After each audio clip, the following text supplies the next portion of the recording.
Ողջույն հարգարժան տիկնիկ եւ պարոնայք, այսօրվանից եւ այդ պարբերաբար մենք ուղիղ եթերում քննարկումներ ենք կազմակերպելու, այսօր առաջինն է մեր համախոհ գործընկերների հետ խոսելու ենք Հայաստանի ներքաղաքական եւ արտաքին քաղաքական մի շարք խնդիրներից, ընդ որում թե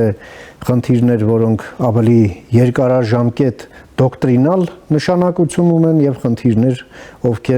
որոնք հենց օրվան են վերաբերվում եւ ունեն օրերի դինամիկա եւ անմիջականորեն առնչվում են մեր անվտանգության միջավայրին կամ ուղղակիորեն վերաբերվում են մեզ։ Այս ուղիղ եթերում քննարկումները կոչված են վերհանելու այն խնդիրները, որոնք մենք ունենք, խոսքը վերաբերվում է թե պետության արձագանքմանը, թե մեր վերաբերմունքին այդ ամեն ինչին, դրա դրական կողմերը, բացասական կողմերը վերհանելուն։ Իհարկե մեր քննարկումները այնուամենայնիվ չեն կարող օբյեկտիվորեն չունենալ մի շատ կարևոր համատեքստ։ Դա նախընտրական մթնոլորտն է, որի մեջ մենք ապրում ենք եւ ապրելու ենք մինչեւ հունիս ամիսը։ Այսօրվա մեր քննարկման մասնակիցներին եմ ցանկանում ներկայացնել։ Մասնակիցներն են Լիլիթ Դալաքյանը, Հարություն Մկրտչյանը, Արման Բոբոջանյանը, Դավիթ Ստեփանյանը եւ ես Ռուբեն Մեհրաբյանը։ Դե ինչ, օրերս ամերիկյան միջազգային հանրապետական ինստիտուտը հրապարակեց սոցիոլոգիական հարցման արդյունքներ, իսկ դրանից օրեր առաջ պրոֆեսոր Ներսես Կոպալյանը ներկայացրեց Երևան Ռիփորթում իր սոցիոլոգիական հարցման արդյունքները եւս վերլուծությամբ նաեւ դրանց ըստ էության դա փորձ է հասկանալու ինչ է իրենից ներկայացնում նախընտրական Հայաստանը, ընդ որում հարցվողները պատասխանում էին թե ներքին քաղաքականությանը, թե արտաքին քաղաքականությանը վերաբերվող հարցերին։ Իհարկե, այնպես չէ, որ այդ հարցումները 100%-անոց ճշմարտություն են, բայց այնուամենայնիվ նրանք պատկերացում են տալիս այս ամենի մասին։ Փորձենք հասկանալ, թե հասարակական ինչպիսի տրամադրությունների հետ մենք այս պահի դրությամբ առնվազն գործ ունենք եւ ինչ միտումներ են ուրվագծված եւ որտեղ մենք ինչ այսպես իրավիճակում մենք կհասնենք դեպի հունիսի 7։ Լիլիթ, համեցեք դուք ծանոթացաք այս IRA-ի հարցմանը, նաև Ներսես Կոպալյանի հարցման արդյունքներին, ձեր այսպես ընդհանրական եզրակացությունը, հա, մենք որ կետում ենք գտնվում եւ հասարակությունը իր այսպես ինտեգրալ, հա, հավաքականության մեջ ինչպես է դիրքավորվել ձեր գնահատականով համեցեք։ Ես ճիշտն ասած առաջին ուշադրություն դարձրեցի այն մեծ թվի վրա, որ չկողմնորոշվածներն էին կազմում եւ իհարկե սա աշխատելու տեղ է տալիս այն ուժերին, որոնք ցանկանան որևէ ներդրում ունենալ ապագա խորհրդարանական ընտրությունների ժամանակ եւ իրենց էլեկտորատը կարող են այստեղ հավաքել։ Մյուս կողմից կարծում եմ 3 ամիս առաջ վաղ է որևէ հստակ ինչ-որ թվերի մասին խոսել։ Մենք ստոպ կադրում կարող ենք խոսել։ Այո, հատկապես եթե մենք հաշվի ենք առնում Իրանի շուրջ տեղի ունեցող իրադարձությունները, Աստված մի արած եթե երկարատև կոնֆլիկտ լինի կամ ռեժիմ չփոխվի, ինչ ազդեցություն դա կունենա Հայաստանի տնտեսության վրա, միգրացիոն ինչ խնդիրներ կառաջանան, լոգիստիկ ճանապարհների բացման հետ կապված եւ Թուրքիայի հետ եւ ընդհանրապես TTIP-ի վերաբերյալ երկաթուղու ռուսներից այսպես կոնցեսիոն կառավարումից վերցնելու հարցի վերաբերյալ սա լուրջ խնդիրներ է ստեղծելու Հայաստանի համար։ Գումարած դրան ես վստահ եմ, որ Իվանիշվիլի ղեկավարած Վրաստանը կարող է անակնկալներ մատուցել Հայաստանի իշխող կուսակցությանը, հատկապես նախընտրական շրջանում մենք գիտենք, որ գյուղմթերքի օրինակ արտահանման ժամանակաշրջանն է այդ ընթացքում եւ մենք մինչ օրս էլ այդ բացատրություն չստացանք, թե ինչի հետևանք էին վերջին զարգացումները հայ վարորդների հետ կապված Վերին Լարսի ուրեմն սահմանին, բարձր որ դա Ռուսաստանի հետ այսպես կուրացիայով է տեղի ունենալու։ Այսինքն թվերը կարող են նվազել, կարող են հակառակը դրական ելքերի դեպքում աճել իշխող կուսակցության։ Ինչ վերաբերում է ընդդիմադիր հատվածին, ես տեսնում եմ, որ միավորում այդտեղ հստակ չկա։ Սերժ Սարգսյանը առանձին իր խաղն է տանում, հետաքրքիր է կմասնակցի թե ոչ, կարծում եմ ոչ։ Ռոբերտ Քոչյանը մշտապես նշում է, որ ինքը եւ Սամվել Կարապետյանը միասին են հակառակ ճամբարից դա անընդհատ փորձում են հերքել, գուցե գիտակցելով, որ դա նաեւ ձայները կպակասեցնի ինչ-որ առումով Սամվել Կարապետյանի նոր ինչ-որ օլիգարխ խոշոր սեփականատերեր են ի հայտ գալիս, հետաքրքիր է, որ ինչ-որ խոսակցություններ կան որոշ արևմտյան սեգմենտների եւ խոշոր սեփականատերերի համագործակցության հնարավոր վերաբերյալ, սա դեռ այսպես լուրերի մակարդակով է չեմ կարող ասել։ Ես լսել եմ այդպիսի խոսակցություններ, որ հնարավոր է մարդիկ, որոնք հանդես են գալիս արևմտյան արժեքների պաշտպանության դիրքերից, ինչ-որ համագործակցության գնան, խոշոր սեփականատերից մեկի հետ չեմ կարող ասել, դա դեռ խոսակցության մակարդակով է, բայց ընդհանուր առմամբ արևմտյան սեգմենտը ներկայացող արևմտամետ բառը չեմ ուզում արտաբերել, այն մարդիկ, որոնք կարծում են, որ Հայաստանի ապագան Եվրոպան է, Եվրամիությունը, ԱՄՆ հետ մեր հարաբերությունները պիտի խորանան, իդեպ դա չի նշանակում, որ մենք Ռուսաստանի հետ պիտի չշփվենք կամ Իրանի հետ չշփվենք, շատ պարզունակ են ներկայացնում կամ ինչ է նշանակում, որ Եվրոպա չկա, հենց կարծիքով հենց հիմա է Եվրոպան ձևավորվում, երբ հասկացել է մեծամասնությունը երկրների, որ արդեն բանակի մասն են խոսում, կարծում սա այս Եվրոպան ավելի մեծ ձեռնտու է, եթե այսպես ասենք, ամփոփելով կարող եմ ասել, որ հուսով եմ արևմտամետ չէ, արևմտյան արժեքներ կրող ուժերը կմիավորվեն, իրական ուժերը, որովհետև անուններ չտամ, բայց որոշ ուժեր կասկածի տեղիք են տալիս, որոնք թունդ արևմտյան այսպես դիրքերից են հանդես գալիս եւ ձայների փոշիացում տեղի չի ունենա։ Այս պարագայում էլեկտորատ կարող է ունենալ եւ չես կարող ասել ինչ աստիճանի, նույնիսկ երկրորդ ուժի կարգավիճակում կարող են լինել այս մարդիկ։ Շնորհակալ եմ։ Հարություն, այդ հարցումները ցույց են տալիս, որ այնուամենայնիվ եթե Եվրամիության անդամակցության հարցով լիներ հանրաքվե Հայաստանում 51%-ը քվեարկեր կողմ։ Բայց մյուս կողմից էլ մենք տեսնում ենք, որ մեր հասարակության միայն 1/4-ն է, որ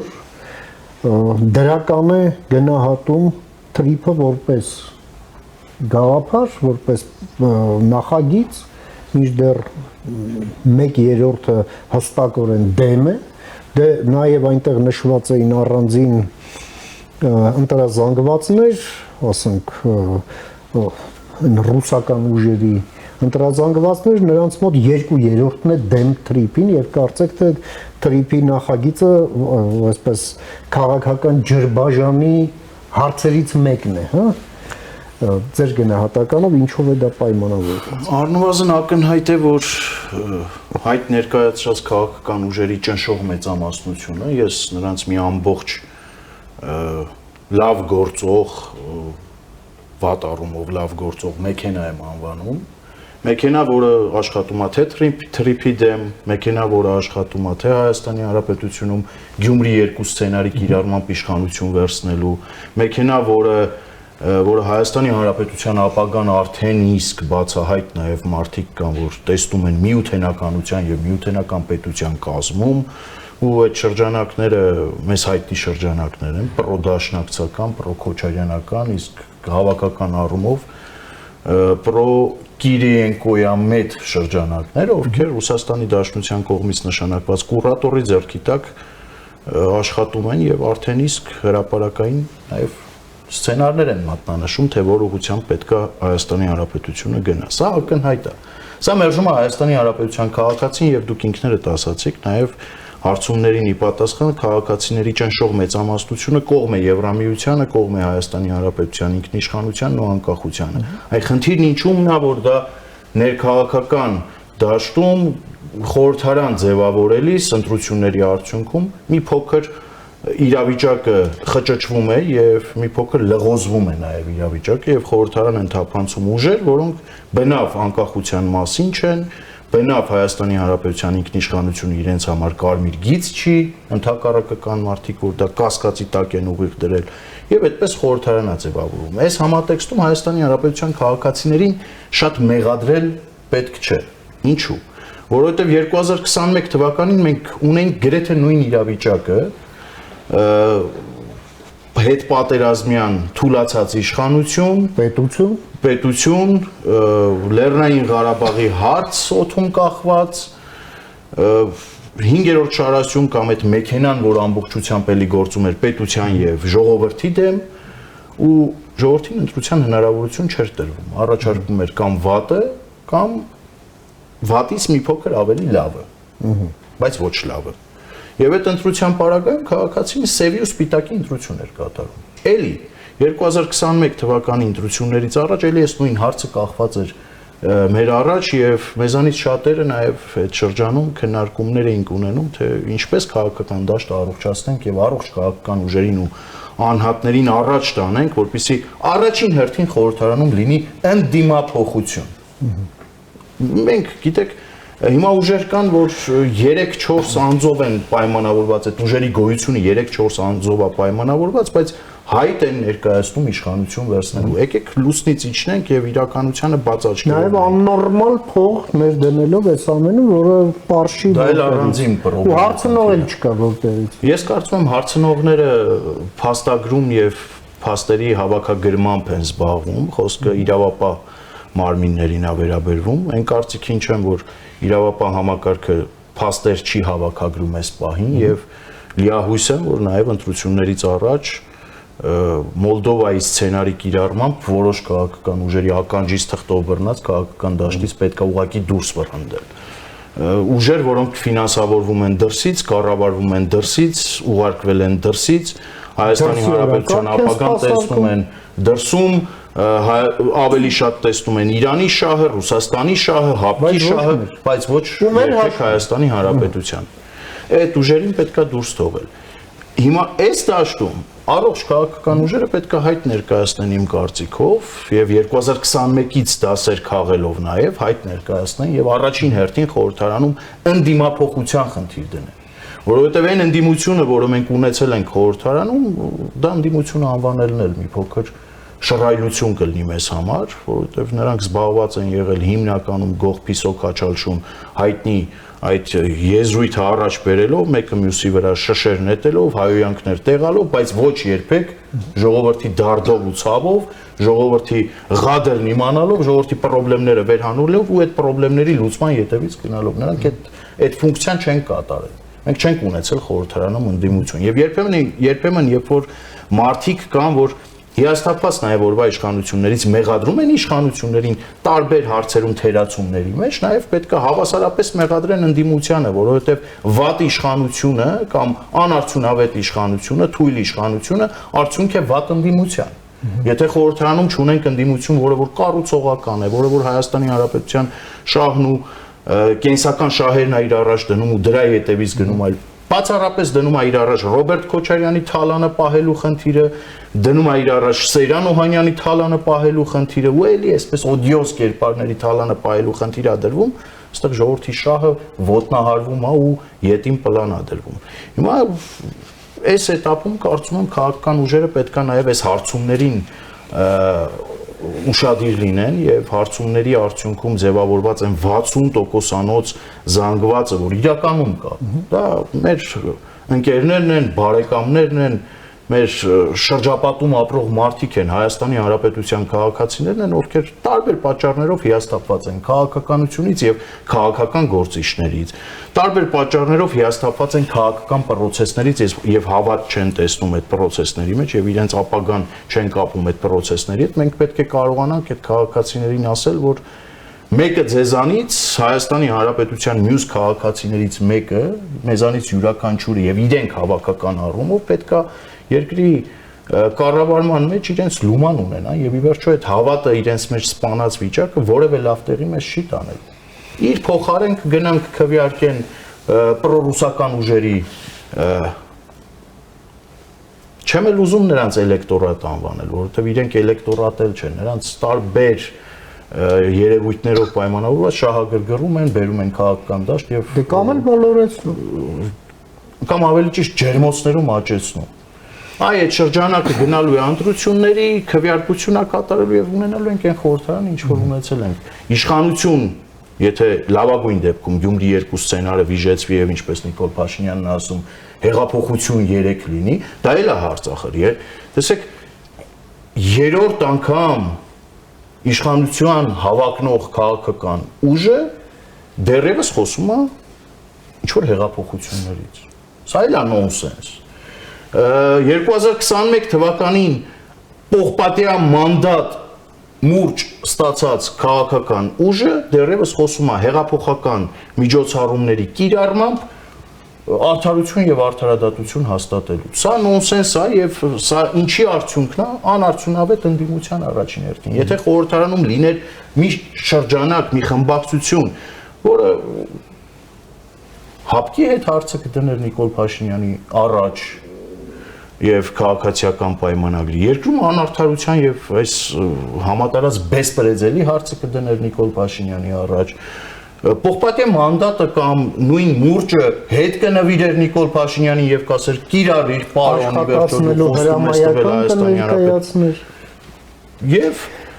Եվրամիության անդամակցության հարցը կբերեր առաջի պլան եւ օրենքի ուժ ստացած նախաձեռնությանը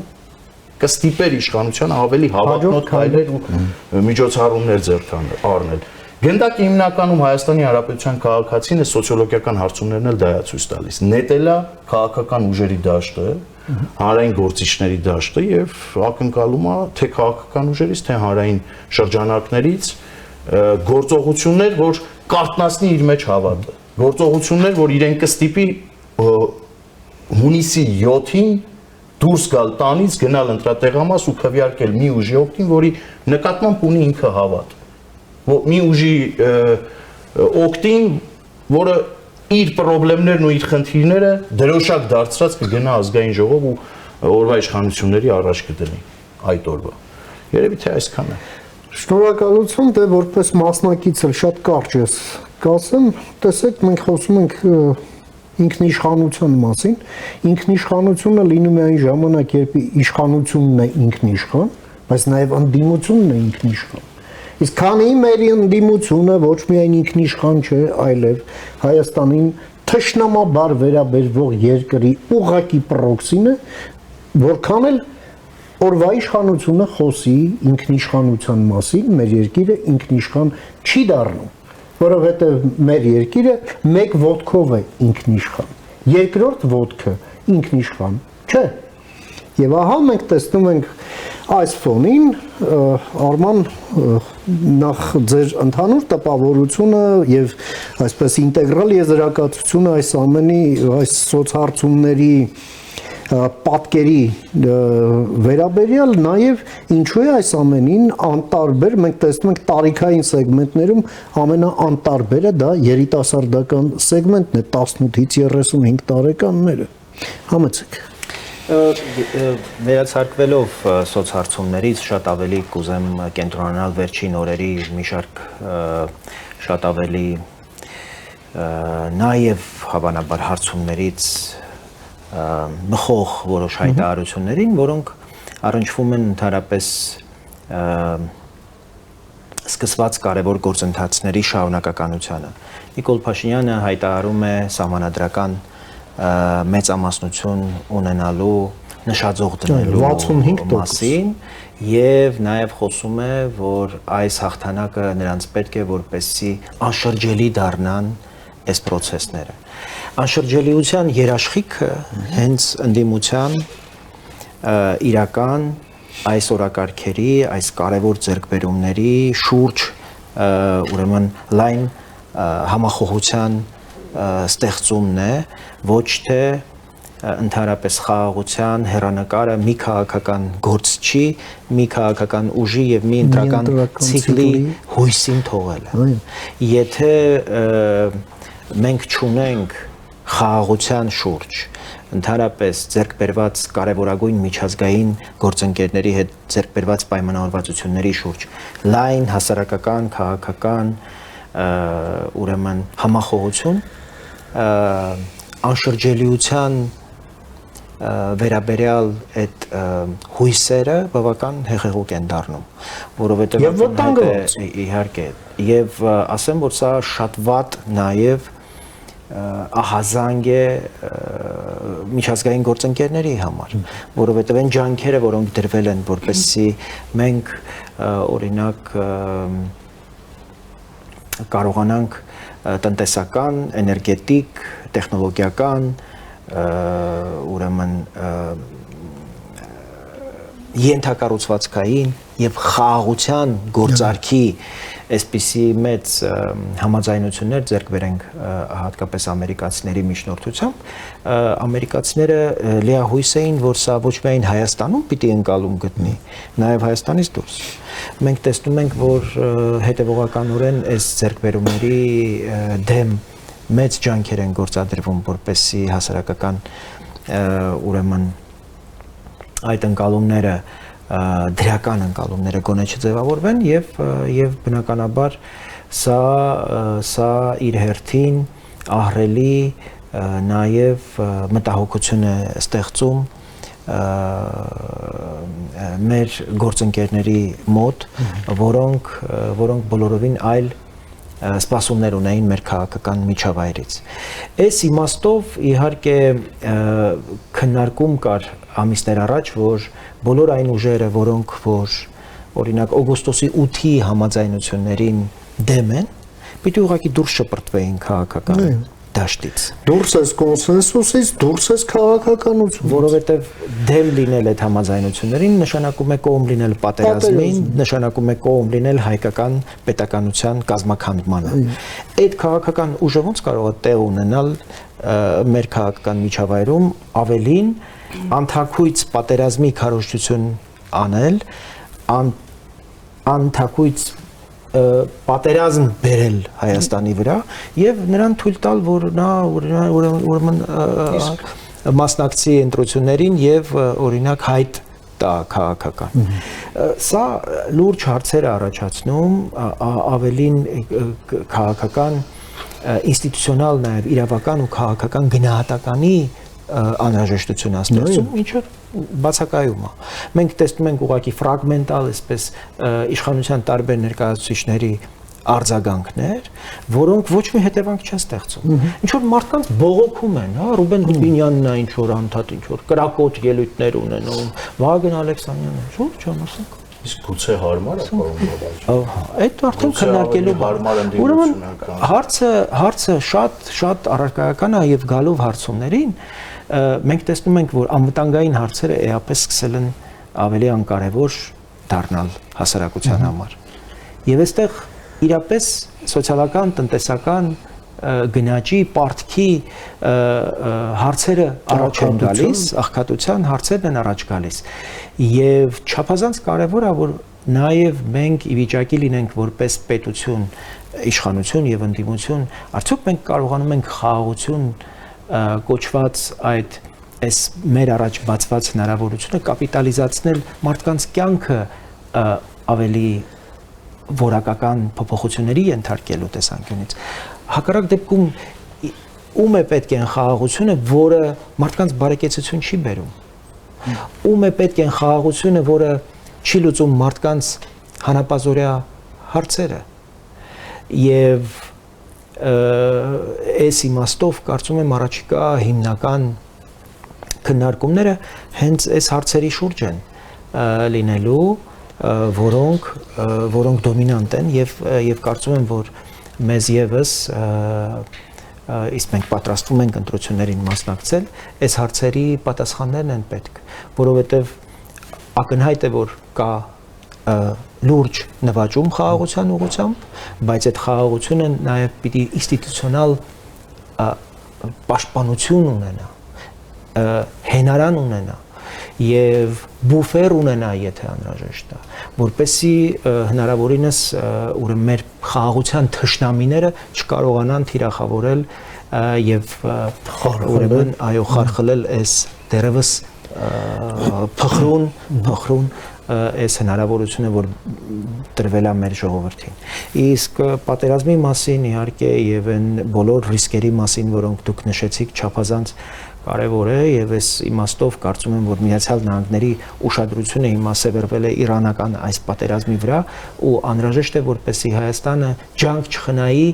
որպեսի խաղաղությունը ձեռք բերված Հայաստանի եւ Ադրբեջանի միջև չխաթարվի, մենք պիտի հավանաբար հավելյալ ջանքեր գործադրենք եւ Հայաստանը եւ Ադրբեջանը, որպեսի այս ուղղությամբ առաջընթաց կարողանանք ինքներս արձանագրել առանց Միացյալ Նահանգների գործուն ներգրավման եւ այստեղ չափազանց կարեւոր է հասկանալ Իրան-Ադրբեջան հարաբերությունների ինչ զարգացում կլինի, արդյոք Իրանի տարածքով Ադրբեջանը Նախիջևանի հետ կապվելու ուրեմն այդ տրանզիտը կունենա, թե Հայաստանը պիտի օրինակ նախաձեռնողականություն հանդես բերի եւ առաջարկի Ադրբեջանին այդպիսի ճանապարհ եւ օրինակ թուրքերի հետ սկսել խոսել տրանզիտի հնարավորության մասին գոնե պատերազմի այս փուլում եւ դա դարձնել հնարավորություն, որտեղ պատերազմը իրապես կարող է մեզ համար նոր հնարավորություն ստեղծի, բայց սրա համար նաեւ գործող իշխանությունը պիտի ընդդիմության աջակցությունն ունենա, երբ որ այս տեսակ քննարկումներին հրազեններով են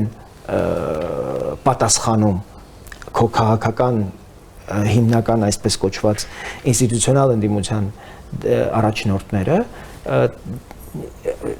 նաև չունես են համարձակությունն ու խիզախությունը այդպիսի համարձակ առաջարկներով հանդես գալու եւ ավելի երկարաժամկետ խնդիրներ հետապնդելու, իսկ ընտրությունները նաև իշխանություններին թույլ չեն տալիս երկարաժամկետ հարցեր այս պահին հետապնդել, որովհետև դրանք կարող են ընտրությունների վրա էական ազդեցություն թողնել եւ ազդել այնպես, որ դրանք ուրեմն դրված նշաձողը, այսպես կոչված սահմանադրական մեծամասնության հնարավոր չլինի հաղթահարել։ Դավիթ, երբ հարցվողներին ասում էին, որն է հենց հիմնական խնդիրը, որ Հայաստանի առաջ կա, այնուամենայնիվ անվտանգությունը մնում է առաջին տեղում, հա, երկրորդ տեղում տնտեսական վիճակն է, ընդ որում զբաղվածության առումով եւ երրորդն էլ սոցիալական հարցերը, այսինքն կեսապահովման, բնակարանային հարցերը, հա, գնաճը, այո։ Եվ երբ հարցնում էին, թե որքանով է այս խնդիրներին հաղորդակից իշխանությունը, 1/3-ն էր, որ ասում էր, այո, իշխանությունը հասցեագրում է այս խնդիրները, մինչդեռ կեսը համարում է, որ լավ չի անում կամ չի անում, մի խոսքով, այսպես նեգատիվ պատասխան տվեց։ Այո։ Սրա հետ կապված խնդիր կա կառավարման որակի, ըստ այդ հարցման կարելի այդպիսի եզրակացություն անել։ Նախ ձեր ընդհանուր տպավորությունները եւ եզրակացությունները եւ մասնավորապես սրա հետ կապված։ Խնդրեմ։ Ո՞ւմ նախ թույլ տվեք վերապահումով մոտենալ սոցհարցումներին ընդհանրապես։ Միշտ կա։ Ոչ թե սոցիոլոգիային որպես գիտության, այլ սոցհարցումների մանավանդ երբ որ սոցհարցումներ անց են կացվում Հայաստանում, մենք ունենք շփտախուր փորձ, երբ տասնյակ տարիներով կամ սոցհարցումները չէին արտահայտում իրականությունը կամ արտահայտում էին իրականությունը, հիշենք ադիբեկյանական սոցհարցումները, երբ որ ճշգրտությամբ ամեն ինչ ասվում էր, բայց դա սոցիոլոգիա չէր։ Ես երևի թե ամենաշատը համամիտ եմ ձեր նշված կետի հետ այդ սոցհարցումներին, երբ որպես հիմնական խնդիր հարցվածները նշում են անվտանգությունը, դա իրականում այդպես է։ Չնայած մենք ունենք զգալի նվազում, այո, դա պետք է նշենք։ Եվ պետք է նշենք, որ այդ նվազումը եկեք լինենք արդար, նաև իշխանության աշխատանքի շնորհիվ։ Այո, եւ նշվում էր իշխանության հաջողությունների ցանկում ամենամեծ տոկոսը եւ առաջին տեղում դա խաղաղության ջանքերի հաջողված լինելն է։ Ինչ խոսք տնտեսությունը, դա այն մարտահրավերները եւ ռիսկերը, որոնք մենք ունենք տնտեսության զարգացման հեռանկարների հետ, իսկ դա առաջինը տնտեսության դիվերսիֆիկացումն է կամ գրեթե դիվերսիֆիկացման բացակայությունը, ինչը շատ լուրջ ռիսկ է մեզ համար։ Եվ այսօր մեզ համար այդ հիբրիդային պատերազմը, որը Ռուսաստանը մղում է մեր հանդեպ, մեր ամենաթույլ աքիլեսյան գաղշապարը կետը դա տնտեսությունն է։ Եվ Ռուսաստանից կախվածություն։ Այո։ Այսինքն այդ կախվածությունը, որը մենք այս պահին ունենք քաղաքական, ռազմաքաղաքական դաշտում, մենք ունենք տնտեսական դաշտում, իսկ սա շատ լուրջ խնդիր է մեզ համար։ Իհարկե սոցիալական հարցերը, խնդիրները կան, եւ դա երևի թե նորմալ է ցանկացած հետխորհրդային երկրի համար եւ ընդհանրապես երկրի համար։ Ես տեսնում եմ, որ այս ուղղությամբ իշխանությունը եւս որոշակի գործընթացներ ունի, կան գործընթացներ եւ լուծվում են որոշակի խնդիրներ։ Այլ խնդիրը, որ սա արվում է նախընտրական տրամաբանության մեջ, սա պետք է նշենք, բայց դա արվում է։ Ինչ խոսք կառավարման խնդիրները առկա են։ Ինչ խոսք կան մարդիկ, որոնք գտնվում են իշխանությունում, այդ թվում նաև տարբեր ուղղակներում որոշումներ կայացնում, որոնք չունեն դրա համար էլեմենտար կրթական սենս։ Կոմպետենցիա, հետևապես կոմպետենցիա, դա խնդիր է։ Ինչ խոսք կան որոշումներ, որոնք իրոք նպաստում են այն իրավիճակին, որ մենք այսօր, ինչպես նաև նշվեց, անվտանգությունը զգալիորեն, անվտանգությունը որպես խնդիր զգալիորեն նվազել, դա էլ պետք է նշենք։ Խաղաղության գործընթացը կարևորագույն գործընթացն է, որը այս պահին մենք ունենք եւ մենք պետք է եւ հասարակության մակարդակով, եւ իշխանության մակարդակով, եւ ընդդիմության մակարդակով այդ գործընթացին նպաստենք։ Որովհետեւ սա մեր անվտանգության մեղքն է այսօր։ Մեր գոյության մեղքն է։ Մեր գոյության անվտանգության հստակապես գոյության մեղքն է։ Այսինքն այս գործընթացը այլ ընտրանք չունի։ Եվ որպես շարքային ընտրող, ես նորից եմ ասում, ես նախընտրում եմ շփվել շարքային իմ նման ընտրողների հետ եւ այդ շփման ժամանակ եմ ինչ-որ եզրահանգումների գալիս, ես տեսնում եմ, որ հասարակությունում էլեկտորատի մեջ, պարոնակրչան, էլեկտորատը էլ ոչ թե մնացածի, կա շատ լուրջ պահանջ։ Եթե մենք կոչենք այնպես, ինչպես մարդիկ են ասում, արևմտամետ ուժերի համախմբման պահանջ։ Հասարակությունը դա պահանջում է։ Ոչ թե խնդրում է, այլ պահանջում է։ Այո։ Մարդիկ պահանջում են, որ արևմտամետ ուժերը միավորվեն, գնան ընտրությունների եւ այդ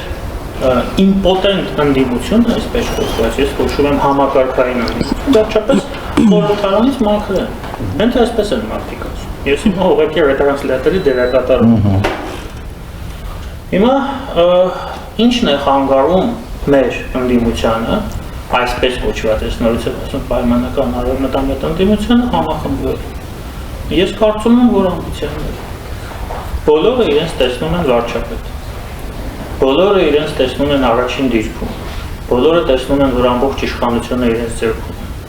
Բոլորի քիթը խանգարում է շատ կներեք իրենց տեսնել իրականությունը իրենց առջև։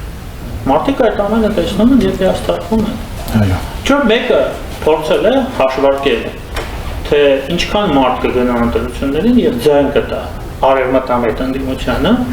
եթե արևմտամետ ընդդիմությունը միավորվի, եթե ներկայացնի սեփական օրակարգը, օրակարգը հասկանալի է, չէ՞, 60,000 ձայնը, որը մենք ստացել ենք ժամանակին նախաձեռնախմբով, այդ թվում նաեւ 3% Եվրոպայի մասին դա կարծում եմ ցուցանօրինակ էր եւ սա իրական շատ լուրջ ձեռքբերում է։ Հիմա մարդիկ ուզում են գնալ այդ օրակարգով։ Գիտեք 51%-ը շատ ցածր թիվ է։ Դուք նշեցիք, որ պատրաստ են, հա, քվեարկել ես։ Դա կատաստրոֆիկ ցածր թիվ է, հաշվի առնելով նախորդ։ Այո, ես նվազումը ֆիքսված է նախորդ հարցումների շատ լուրջ ալարմիստական տենդենս է անձամբ ինձ համար, երբ որ Ռուսաստանը նրանց հետո թե Ռուսաստանը մեր գլխին ինչ է բերել 20-ից 23 թվական, հա, 51%-ը շատ ցածր է։ Պետք է լինել 80%, իմ կարծիքով, իմ համեստ կարծիքով։ Բայց որ այս տենդենսները ես տեսնում եմ այս պահին, ես կարծում եմ, որ այս բոլոր հարցերի պատասխանը, որը մենք այս զրույցի ժամանակ փորձեցինք, հա, առաջ քաշել այս հատվածում, դա ընդդիմության միավորումն է, այլ ճանապարհ չկա, որովհետև հասարակությունը դա պահանջում է, Եվ իդեպ կա մեծ մարդկանց զանգված, ովքեր չեն մասնակցում ընտրություններին կամ չգիտեմ բոլորին դեր են, չէ՞, այդպես բաներ կա, որոնք կմասնակցեն ընտրություններին, եթե տեսնեն այդ միավորումը։ Որտեղ մարդիկ ասում են, այս քաղաքական ուժը շատ լավն է արևմտամետ, բայց իրենք չեն անցնելու։ Ես ինչի իմ ձայնը, ինչի ձայնս հարցում, նա ԿՊ-ին կտամետ ձայն, օրինակ, հա։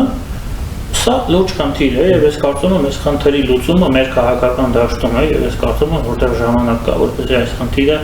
համատեղ ջանքերով եւ ուժերով ստանա կոնե մասնակցություն։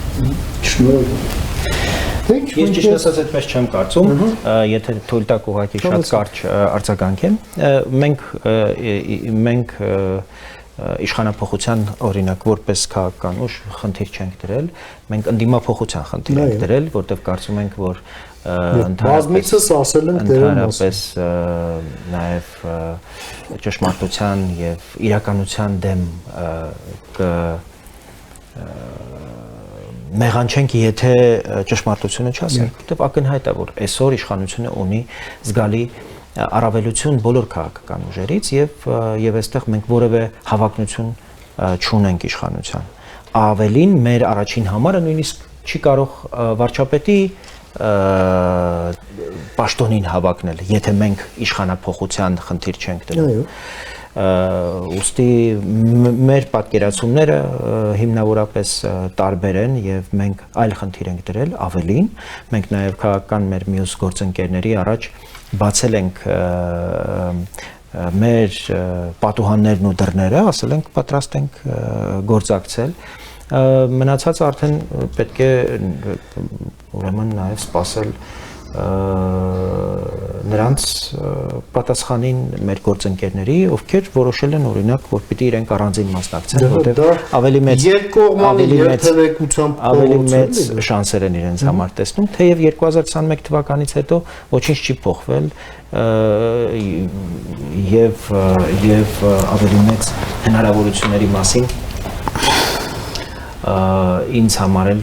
անհասկանալի այսպես բան կա, հա, այդ մարդկանց մոտ ձևավորված, բայց դա չի քննարկվում, մենք հիմա ընդլայնված ցուցակ ենք փորձում ձևավորել եւ հաջողում ենք այդ ուղղությամբ, շարունակում ենք բանակցությունները, շարունակում ենք վառ անհատականությունների հետ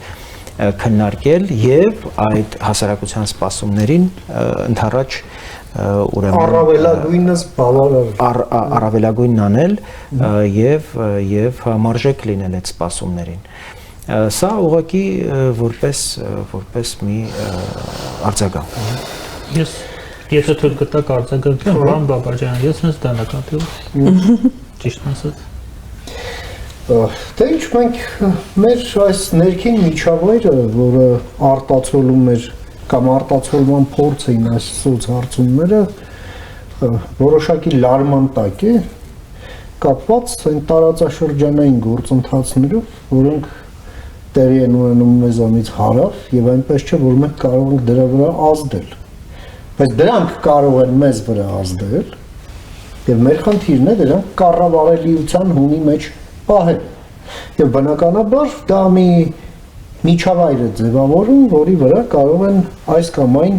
օտար շահերը սպասարկող շահերի խմբերը, այսպես ասենք, պարազիտանալ դրանց վրա եւ փորձել Հայաստանի վրա կոպիտ ասած հարված բերել, հա? Նախ եւ առաջ այսօր արդեն 10-րդ օրն է այս պատերազմի դեկադան, հա, առաջին եւ պարզա որ առաջին ու վերջինը չէ, պատերազմը շարունակվելու է, ձեռք է բերել արդեն իր տրամաբանությունը, ձեռք է բերել իր իներցիան, այնտեղ բավականին ուշագրավ պատմական process-ներ են տեղի ունենում։ Կցանկանայի, որ մի այսպես կարճ անդրադարձով 2-3 րոպեանոց յուրաքանչյուրս ուղղակի մեր պատկերացումը տանք, որովհետև մենք հասկանում ենք պետական մեդիայով, որը անդրադառնում է սրան, իհարկե տուրք է տրվում նաև Հայաստանի այն սպառնալիքներին, որ կա եւ այնպես չէ, որ իրերը կոչվում է իրենց անուններով միշտ։ Մենք քանի որ այս իմաստով, բայց նույն պատկերացումներն ունենալով այնուամենայնիվ կաշկանդված չենք իրերը կոչելու իրենց անուններով Լիլիթ Համասեք։ Ես խաղաղության հետ կապված խաղաղություն միայնակ չի լինում։ Տանգոյի համար երկու հոգի է պետք։ Ես հուսով եմ Ադրբեջանի ղեկավարը յետ կկանգնի նախապայմաններով Հայաստանի հետ խոսելու իր քաղաքականությունից, քանի որ սահմանների բացումը կարծում նաև Ադրբեջանի շահերից է բխում։ Ես չգիտեմ Ալիևը ինքը ինչ նպատակներ է հետապնդում։ Ճիշտ է, առավել ևս այս պատերազմի։ Այո, եւ այդպես մենք պետք է հասկանանք, որ խաղաղությունը միայն ընտրությունից հետո չի, հետո հանրաքվեի թեմա է գալիս եւ այլն եւ այլն։ Եվ մի կարևոր նկատառում, եթե թույլ կտակ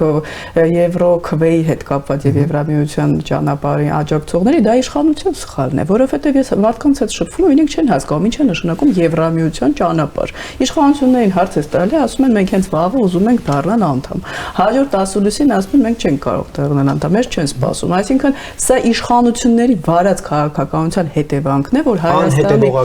այո, անհետևողական են ապօրինի գույքի, Քոչարյանի գույքի հետ կապված գալիս են նույն ձեր նշած անձրոջը հռետորական մեզ է մեղադրում, թե մենք ինչի չենք Քոչարյանի գույքը բերում, եւ այն ես հուսով եմ արհեստականորեն շեշտադրում չի կատարվի մայլ նոր ընդդիմության վրա, որովհետեւ այս քարոզչությունը, որ իրենք տանում են, գուցե առանց հասկանալու նոր ուժեր է ստեղծում, որոնք մեկ ամիս առաջ որևէ ճանաչողություն չունեին, այսինքն ես հուսով եմ, սա հատուկ չի արվում։ Ինչ վերաբերում է Իրանին, այստեղ մենք կարճաժամկետ, երկարաժամկետ սցենարները պիտի նայենք, ես կարծում եմ առավել հավանական է որ Տրամպը հասկանալու, տեսնելով, որ սոցհարցումներով աջակցություն չի վայելում ԱՄՆ ներսում այս հարվածները, գիտեք, ես ինքս Տրամպի կողմնակից չեմ շատ հարցերում, բայց ես ուզում եմ հասկանալ, կան ուժեր ներսում, որոնք նախագահային քննադատում են, ասում են չի կարելի, դու խախտում ես միջազգային իրավունքը, բայց միջազգային իրավունքի խախտում է նաև տերորիզմը ֆինանսավորելը։ Միջազգային իրավունքի խախտում է ուրեմն Հեզբոլլահին դարձնել այսպես նայող շատ ներողություն Լիբանանում եւ մի ամբողջ երկիր պահել կոլապսի մեջ։ Միջազգային իրավունքի խախտում է Ուկրաինայի տարածքի վրա հարձակումները, օգնել շահեդները, որպեսզի Ռուսաստանը հարձակվի։ Այստեղ միջազգային իրավունքից մենք չենք կարող հիմա երկար բանավիճել, բայց վատագույն սցենար կլինի, եթե իշխանություն չփոխվի Իրանում։ Տրամպը ասի, որ հասել է իր նպատակներին, օրինակ, ինչպես 12-օրյա պատերազմի ժամանակ վերադառնա ներքին խնդիրներին կամ Կուբայի ուղղությամբ որևէ գործողություն իրականացնի, այս ռեժիմը կաղապարվի։ Սա Հայաստանի համար շատ բացասական է, որովհետև այնտեղ ավելի այդ 3+3 մեռելածին հարթակին արդեն կմոտենա, Ռուսաստանն այստեղ ագիտացիան կանի, մեր ընդդիմությունը դե միշտ այստեղ մտքի գիգանտներ կան, որոնք կարծում են, որ կարելի է վերցնել հեռախոսը, զանգահարել Տրամպին, ասել կանգնի, ստոպ, մենք չենք ասի ոնց ասես, այո, Տրամպն էլ ասի ոնց ասես, դե իրենք ուժեղ տղաներով իբրև թե կիսում են աշխարհը, այսինքն ես երբեմն այնպիսի բաներ եմ լսում, որ անհասկանալի է, կամ Հայաստանը ինչ պիտի անի։ Ոչ գիտական ֆանտաստիկայի դա Օրբանի այստեղի աջակիցներն են եւ եթե դրական սցենարի դեպքում ներսից կտեղի կունենան փոփոխություններ, ես տեսա որ Փեզեշկյանի դեմ ուժեղ հակակարողություն է Իրանում տեղի ունենում, այստեղ պահապանների կորպուսին պետք է առանձնացնենք։ Այս հոգեվոր առաջնորդի տեխնայության վերաբերյալ կային տարակարծություններ, Լարիջանին էլ էր իր եղբորը ուզում այսպես առաջ տանել, Ռոհանին էր ռեֆորմիստների կողմից ուզում առաջադրվել։ Ես կարծում եմ որ նույնիսկ եթե դադարի պատերազմական գործողությունները հետո Իրանում սկսելու են process-ներ։ Հուսով եմ դա սեպարատ process-ներ չեն լինի քրդերի, բելուջիների տեսքով, ադրբեջանցի, իդեպ այստեղ մի հետարքիր բան կա։ Ես չգիտեմ որքանով կա կապ ադրբեջանախոս, այսինքն իրենք ուղղակի խոսում են ադրբեջաներեն, թուրքերեն, բայց կապ չունեն Ադրբեջանի իշխանությունների հետ ագիտացիա տարվում է թե ոչ, թե իրենք հատուկ այսպես տարեր են, որոնք կարող են ինչ-ինչ գործողությունների դեպքում միանալ օրինակ Ադրբեջան։ Հետո գիտեք Ադրբեջանը Նախիջևան լուրջ խնդիր ունի այն առումով, որ Իրանը 50%-ից ավել ազդեցություն ունի ժողովրդի շրջանում, պրոիրանական են, գազը ստանում են Իրանից, այսինքն հենց հարվածը Նախիջևանի ուղղությամբ էր։ Իդեպ հետարքի է, որ Ադրբեջանը խոսում է տերորիստական, ուրեմն ինչ-որ գործողությունների մասին, այսինքն Իրանը ասիմետրիկ է պատասխանում, պարզ է, որ կոնվենցիոնալ մակարդակում Իրանը նույնիսկ Իսրայելի դեմ չի կարող պայքարել, ամբողջ հոպը, շնորհիվ ռուսական հոպ համակարգերի ոչնչացված է, բայց այստեղ ասիմետրիկ է, ինչ են անում, փորձում են արաբական երկրներին վախեցնել, ջրի խնդիրներ կստեղծենք ձեզ համար, դե իրենք էլ կորցնելու բան չունեն, Իրանը, ինչպես մենք խոսել ենք, նաև շատ արդեն հուսահատ քայլեր է կատարում, նույնիսկ Իսրայելի դեմ վատ է ավարտվելու Իրանի համար, բայց ճանապարհին նա բոլորին են, որ ասում է ինձնից հետո թեկուզ գոմս վառվում է թող տունը տեղ։ Այո, ջրերը, այստեղ արաբական երկրների տեսակետը շատ կարևոր է, եթե նրանք միանան կոալիցիային, սա շանս չի թողի նաև Իրանի ռեժիմի համար, իսկ եթե լինեն ձայնի այն էլ Բահրեյնում, որ չէ, կանգնիր Ամերիկայից ինչ ես անում, Եվրոպան, չէ, մասնատված է, Ֆրանսիան քննադատում է, Գերմանիան ասում է ճիշտ է, Մեծ Բրիտանիայում են ինչ-որ եւ այնտեղ իշխող կուսակցություն շատ բարդ դիրքերում է, ռեֆորմիստերի կուսակցությունը, որը պրոռուսական կարելի է անվանել։ Իդեպ Ռուսաստանը քարոզչությունը ոչ միայն Հայաստանում է իրականացնում, Օրբաններ, Ֆիցոներ, Բաբիշներ, ռեֆորմիստներ Մեծ Բրիտանիայում, Լիպեններ Ֆրանսիայում, այսինքն դա Չինաստանի իհարկե նաև օգնությամբ, նրանք փոխում են տեսակետները, ԱՄՆ-ում էլ, եթե մենք նայում ենք ցուցարարներին, Մամդանի Նյու Յորքում, չէ, Պաղեստին, պետություն եւ այլն, այսինքն ԱՄՆ-ում էլ Տրամպը հիմա մեծ ճնշումների ներքո է գտնում, հատկապես Սի հետ հանդիպումից։ Այո, առաջ այդ ցախակողմյան, այսպես ասած, որոնք ԱՄՆ-ին մեղադրում են իմպերիալիստական ինչ-որ նկարտումներ, հետաքրքիր է, որ Ռուսաստանին չեն մեղադրում։ Մենք տեսնում ենք Մագայում արդեն շերտավորումներ, մեր այստեղի ուրեմն Տակեր Կարլսոնի երկրպագուները տեսնում են, որ Տրամպը ասաց, ես դուրս եմ շպրտել, կներեք ես, thrown away, ուրեմն Տակեր Կարլսոնին Մագայից, այնտեղ Taylor Green-ն է դուրս գալիս, այսինքն Տրամպի էլեկտորատն էլ է բաժանվում։ Այսինքն այստեղ են պուտինիստները, որոնք միանգամից դարձան տրամպիստներ, ամեն ինչ փլուզվեց եւ դարձան նույն են լեյտենանտ Շմիդտի որդիների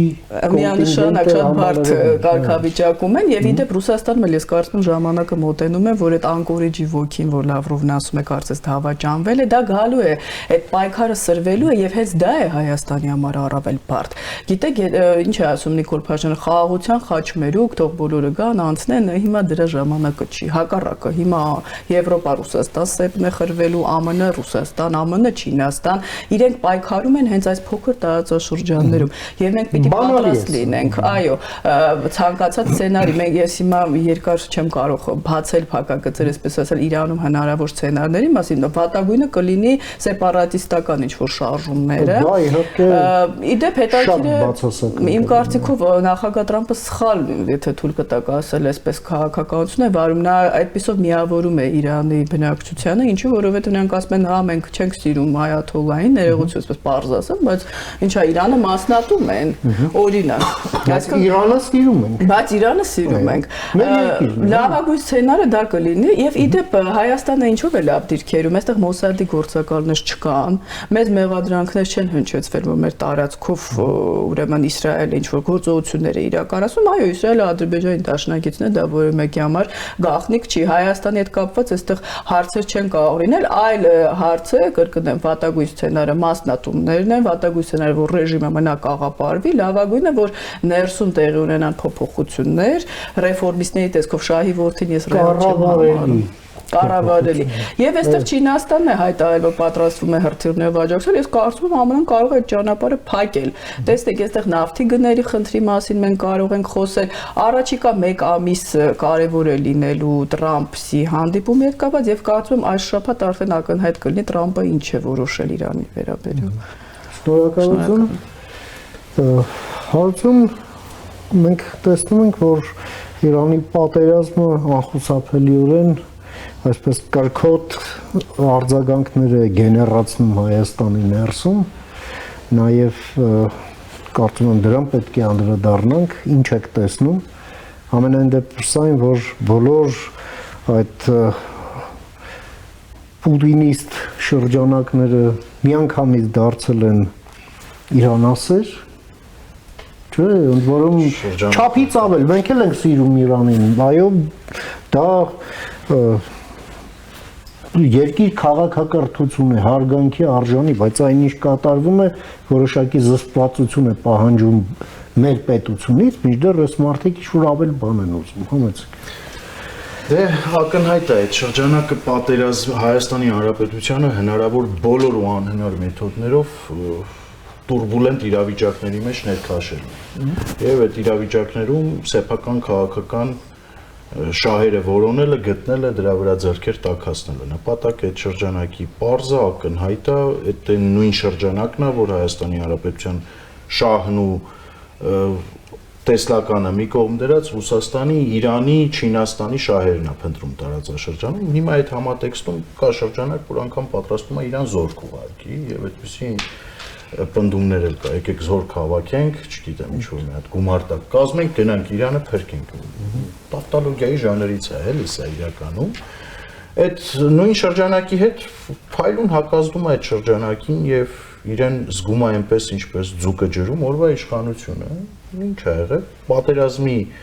մունետիկներին հակադրում է խաղաղության օրակարգը, խաղաղության խաչմերուկը, թրիփը եւ այս համատեքստում փորձում է իրավիճակի վրա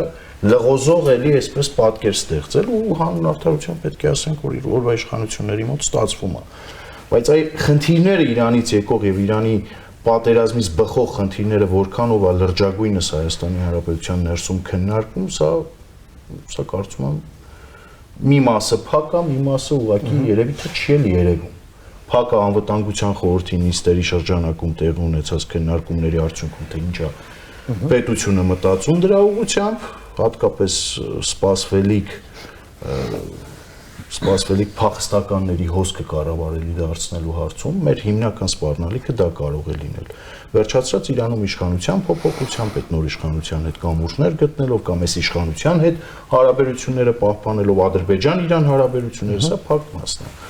Ամեն դեպքում Հայաստանի Հանրապետության համար վտանգավոր կլինի Իրանի մասնատումը եւ այդ սեպարատ գործողությունները, որ կարող են այնտեղ լինել, եւ շատ ավելի վտանգավոր կլինի, եթե այդ գործողությունների արդյունքում հազարավոր, տասնյակ հազարավոր փախստականներ ուղակի դուրս գան Իրանի Իսլամական Հանրապետությունից։ Այս ուղղությամբ պետք է մտածենք եւ որևէ պարագայում ներսում ինչ որ խամաճիկային քաղաքական շրջանակների թույլ չտանք Հայաստան-Իրան հարաբերությունների մեջ մխրճվել եւ սեպ դառնալ այդ հարաբերություններում կամ հակառակը։ Իրադարձությունների հետագա զարգացմանը պետք է հետևել, իհարկե մեզ համար հրաշալի տարբերակ կլինի Իրանում իշխանության փոփոխությունը, ավելի դեմոկրատական, քաղաքակիրթ աշխարհի հետ հարաբերվող, ժողովրդավար Իրանի իբրև ունենալը, սա կլինի փայլուն տարբերակ, բայց կգնա այդ ուղղությամբ թե չի գնա ժամանակը ցույց կտա, կապրենք կտեսնենք այո։ Դե ինչ էլի որպես մասնակից իմ կարծիքն էլ ասեմ, նախ եւ առաջ այո մեզ ձեռնտու է որ process-ներն այնտեղ ընթանան որքան հնարավոր է արագ։ Որովհետեւ եւ դա լավ է թե Իրանի հարևանների համար, թե հենց իր Իրանի համար եւս, որովհետեւ յուրաքանչյուր օր հավելյալ այս պատերազմի դա ավերածությունները Իրանի համար եւ դժվարություններ ապագա Իրանի համար։ Խամենեի մահվանից հետո այնպես ինչպես Ստալինի մահվանից հետո, որ նույնիսկ եթե համակարգը չի փոխվում, այնուամենայնիվ երկիրը չի կարող չփոխվել։ Որքան էլ որ իր որդին է այնտեղ, բայց ես չեմ կարծում, որ նա այսպես նույն դերակատարումն ու նույն կշիռը կունենա, ինչ իր հայրը։ Հայոց քանի օր կմնա այս։ Եվ նույնիսկ օրերի մասին են խոսում, ամենայն դեպս նա հիմա դարձել է թիրախ համար 1։ Ընդ որում նա չունի այն ասկետի համբավը, որը պատշաճում է այդ պաշտոնին իր կողմից զբաղեցրած, դրա մասին այդ սկանդալային հրապարակումներ կան, ընդ որում դրա մասին իրանական հասարակության լայն շրջանակներն են տեղյակ, բայց դա թողենք Իրանին, մեր խնդիրը ո՞րն է այստեղ։ Այո, ամեն գնով անել ամեն ինչ, որպեսզի Հայաստանը հարվածի տակ չդրվի։ Եվ ջարդել ուղղակի նրանց թևերը, որ անում է դրա ուղիղ հակառակը մեր ներսում։ Դա մեկ։ Երկրորդը, այս հնարավորությունը օգտագործել արագացնելու այն process-ը, որը մենք ունենք Ադրբեջանի եւ Թուրքիայի հետ, իշահ մեզ։ Այդ հնարավորությունն այսօր քանի պատերազմը շարունակվում է մեզ համար այնուամենայնիվ եկեք խոստովանենք որ բացվում է։ Եվ երրորդը ես հասկանում եմ իշխանության տրամաբանությունը թե ինչու ասենք Փեզեշքյանին նամակ գրեց Փաշինյանը ցավակցելով զոհերի այդ կապակցությամբ թե ինչու այդ Մոջթաբա Խամենեին որին իրանցիներն էլ մի անգամ չեն տեսել, ասենք ճառասելուց։ Նա իսլամական իրավունքի դասախոս է համալսարաններից մեկում։ Բայց շնորհավորում է դե հարևանը։ կունենաք ուրիշ ղեկավար, ուրիշին կշնորհավորի։ Դա այդ տրամաբանությունն էլ է միանգամայն հասկանալի, բայց ես կարծում եմ սրանք ֆորմալ խնդիրներ են եւ ֆորմալ քայլեր են, որը ասենք որևէ բանով չի պարտավորեցնում, բայց կարող է պարտավորեցնել Իրանի օրվա իշխանությանը կամ որոշում ընդունողներին, որոնք արդեն ապակենտրոնացել են, այնուամենայնիվ մոջթաբայով, բայց ռեալ իշխանությունն այսօր կորպուսի սեփահի ձեռքում է։ Կարող է այն միատար չէ, բայց այնուամենայնիվ այդ շրջանակն է այսօր որոշում ընդունում, այո, եւ հանում նրա, որ Հայաստանը հարվածի տակ չհայտնվի, ինչ որ ռևերանսներ ֆորմալ, պրոտոկոլային միանգամայն հասկանալի են, քանի որ այլ բան մենք այլ քաղաքական ռեսուրս չունենք, բայց սրանից չպետք է հեռու գնացող ինչ որ եզրակացություններ արվեն, կամ ոգևորվեն, կամ ինչ որ են օրնիտոլոգիական ծագումնաբանությամբ խմբերն էլ, ասենք զորքերով ուզենան գնան արծիվները գնան այնտեղ կռվել։ Այսքանը Արման համեցեք։ Ես կուզեի մենք ընդհանրապես նաև քննարկեինք Իրանի նկատմամբ ձևավորված ծոցի երկրների, ինչպես նաև միջազգային հանրության կուտակված հարցերը, որոնց հիմքում միջազգային իրավունքի սուբյեկտ երկրի, ՄԱԿ-ի անդամ երկրի, մեկ այլ ՄԱԿ-ի անդամ երկրի ուղղակի գոյության հետ անհաշտ գտնվելն էր։ Եթե դու ճանաչում ես քո գոյության իրավունքը եւ ՄԱԿ-ի անդամակցության ՄԱԿ-ի Միացյալ Ազգերի կազմակերպության անդամ երկիր ես, դու չես կարող օրինակ Իսրայելի մահը ուզել կամ Միացյալ Նահանգների դարձել գաղափարախոսություն, որի վրա կառուցված է քո ամբողջ պետական համակարգը։ Այստեղ մեր համակրանքները եւ մեր վերաբերմունքներն էլ պետք է որոշակի նաեւ քաղաքական բնավորություն եւ տեսք ստանան։ Սա չափազանց եւ ողնաշար եւ որքան էլ իհարկե մենք Իրանի հետ ունենք պատմականորեն եղբայրական նույնիսկ հարաբերություններ, բայց այս իրողություններին չենք կարող այդպես աչքերը փակել, որովհետեւ դրանք կան եւ նույն միջուկային զենք ունենալու Իրանի մղումները եւ Պակիստանի մղումները ամբողջությամբ տարբեր են։ Պակիստանի հետ մենք տևական հարաբերություններ նույնիսկ չենք ունեցել, բայց Պակիստանը որևէ երկրի մահ գոնե իր հրապարակային դրսևորումներով երբեք չի առանձնացել եւ սա չափազանց կարեւոր է։ Ես շատ պիտի ուզեի, որպեսզի մենք քանի որ խաղաղության մասին խոսեցինք եւ անվտանգության մասին խոսեցինք եւ նաեւ խոսում ենք հնարավոր զարգացումների մասին, որ կարող է այս պատերազմը առաջ բերել։ Առանց ներքին ամրության, առանց ինստիտուցիոնալ կարողություններ ստեղծելու, առանց դիմակայուն հասարակություն ունենալու, դիմակայուն պետական ինստիտուտներ ստեղծելու,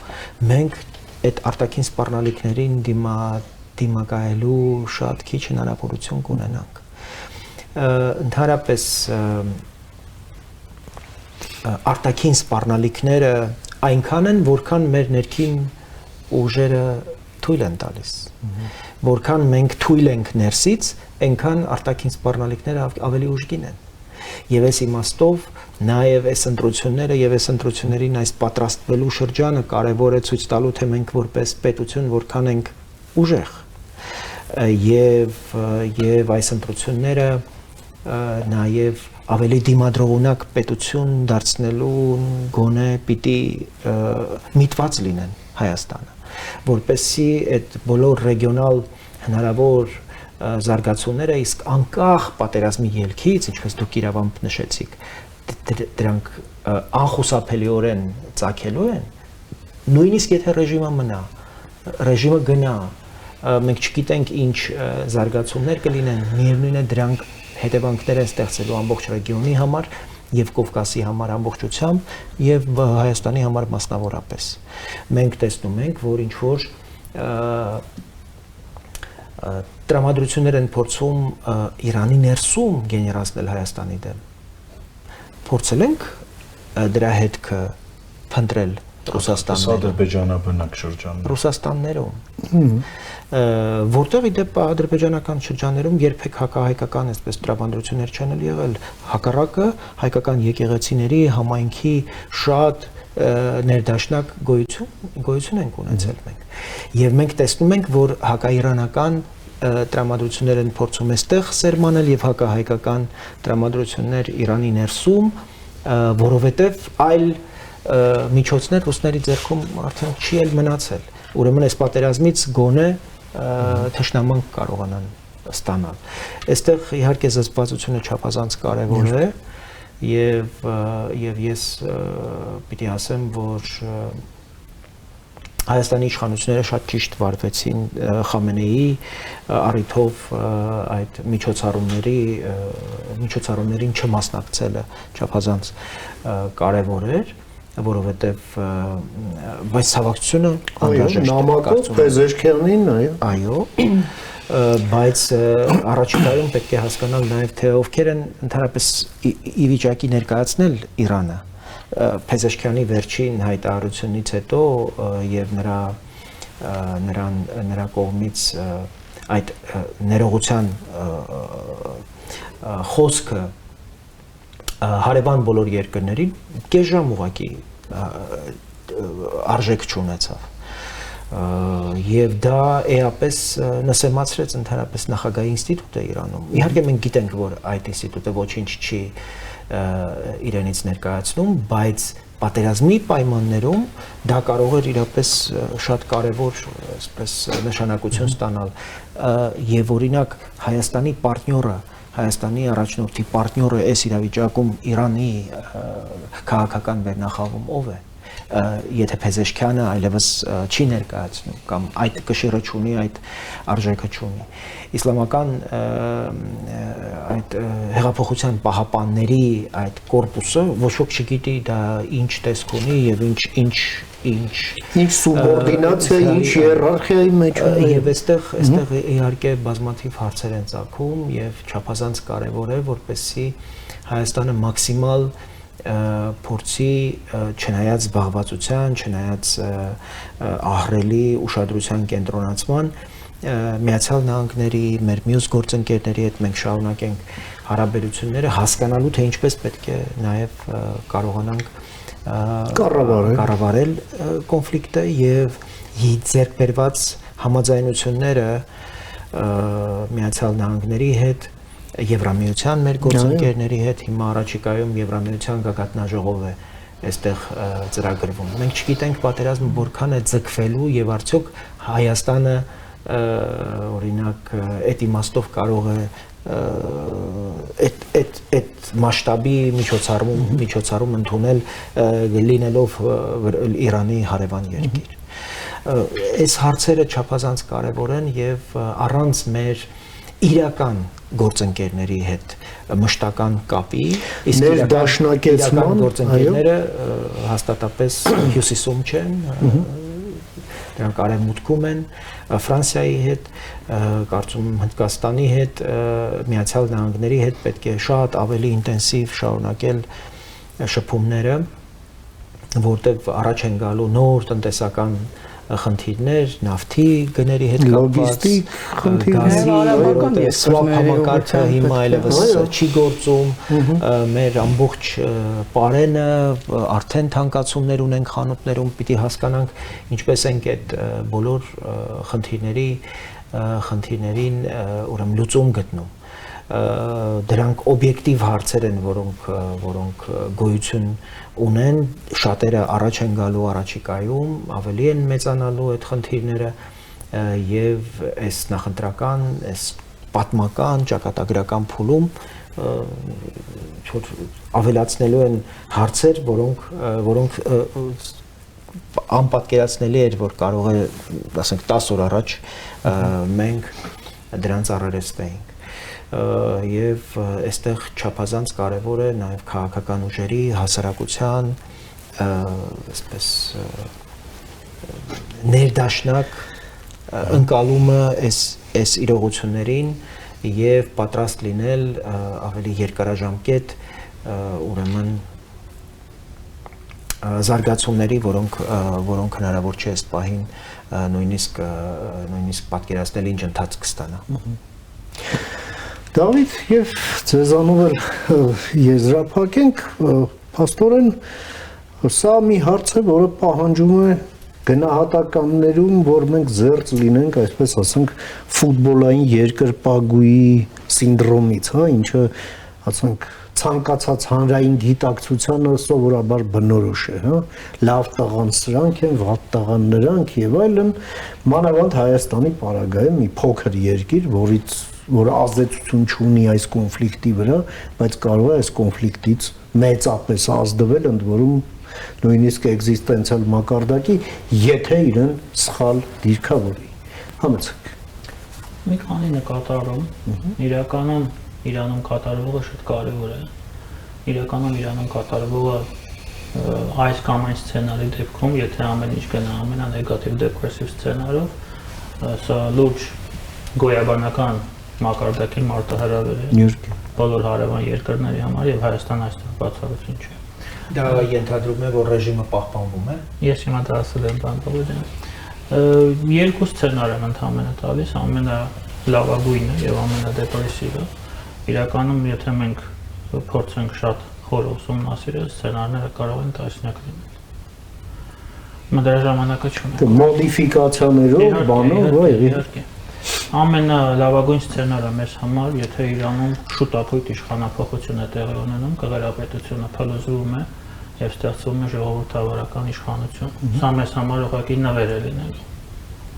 Բոլոր ակումբներով, այդ թվում նաեւ նրանով, որ մենք Ռուսաստանի հայկական հակակշիռը ստանանք տարածաշրջանում, ինչը մեզ համար շատ կարեւոր է։ Այդ թվում նաեւ տնտեսական առումով։ Ամենադեպրեսիվ սցենարը դա Իրանի սիրիացումն է։ Այն կարող է տևել տարիներով։ Հեզբոլլահներ, համասներ, թուրքոմաններ, ադրբեջանցիներ, քրդեր, բելուջներ, այո։ Մենք գտնվում ենք շատ վատ տարածաշրջանում այդ առումով, սա ամենադեպրեսիվ սցենարն է, ես նույնիսկ չեմ ուզում խոսել այն մասին, թե ինչով կարող է սա ավարտվել մեզ համար։ Հուսանք, որ դա տեղի չի ունենա։ Ինչի վրա ես ուշադրություն կդարձնեի, Իրանը մեզ համար դաս եղավ, որն է այդ դասը։ Մենք ունենք մեր տարածքում 102 ռազմաբազա։ Մեր հասարակությունը էմոցիալ մակարդակով շատ դեպքերում պահանջում է, որ մենք այստեղ ունենանք ամերիկյան ռազմաբազաներ, ֆրանսիական ռազմաբազաներ։ Այսինքն լուծումը բազան է, փրկիչներ։ Սա էմոցիաներ են։ Իրանը ցույց տվեց, որ նույնիսկ ամերիկյան ռազմաբազան դա փրկություն չէ։ Դա ոչ միայն փրկություն չէ, դա թիրախ է։ Որևէ մեկը չէր կարող պատկերացնել, այդ թվում նաև ես, որ Դուբայը կարող է թիրախ դառնալ։ Որ Արաբական Միացյալ Էմիրությունները կարող են թիրախ դառնալ։ Իրենք թիրախ են դարձել այն պատճառով։ Այո։ Ну, իմ համար կոնկրետ էմիրություններն են։ Ես միշտ մտածում եմ, որ դա չափազանց նույնիսկ ներդրումային առումով ապահով երկիր է։ Բայց Քաթարը Համասի հովանավոր երկիր է։ Դրա համար Քաթարի մասին չենք խոսում։ Դրա համար խոսում ենք Էմիրատների մասին։ Իրանի Դրա համար Էմիրատների մասին ենք խոսում։ Իդեպ այսօր Միացյալ Նահանգները եղբայր մուսուլմաններին հայտարարել են որպես առանձնակի տերորիստական կազմակերպություն։ Ինչ եմ ես ուզում ասել, պարոն Մեհրաբյան, ես դա միշտ պնդել եմ եւ հիմա երկու անգամ ավելի պնդելու, որ մեզ պետք չեն օտար ռազմաբազաներ։ Եվ ռուսական, եւ ամերիկյան, եւ իրանական։ Մեզ պետք չէ։ Միակ Հայաստանում ներկա ռազմական ուժը դա պետք է լինի Հայաստանի Հանրապետության զինված ուժերը։ Դա բոլոր առումներով ամենաապահով սցենարն, ինչը վերաբերվում է զինված ուժերին։ Եվ երրորդ հանգամանքը, շատ է չէ խոսվում, որ այդ ձեր ասած հայտնի ուժերը, լեյտենանտ Շմիդտի զավակները, որդիները շատ են չէ ասում, մեզ պետք են երաշխավորներ։ Մեզ պետք երաշխավորներ, հա, Ռուսաստան, Չինաստան, Իրան, ես չգիտեմ, չէ։ Նախ ամենակարևորը այդ նույն ուժերը ասում են, որ աշխարհակարգը փլուզվում է, Եթե աշխարհակարգը փլուզվում է, ստեղծվում է նոր աշխարհակարգ, պետք է հասկանալ, որ այդ նոր ստեղծվող աշխարհակարգում երաշխավոր ինստիտուտ գոյություն չունի։ Այո։ Անվտանգային երաշխավոր ապրիորի գոյություն չունի այսօր։ Հետևաբար դա ռուդիմենտ է միջազգային հարաբերություններում այս բան։ Խոսել այդ Նոր մասին աշխարհակարգը իր երաշխիքներով միգուցե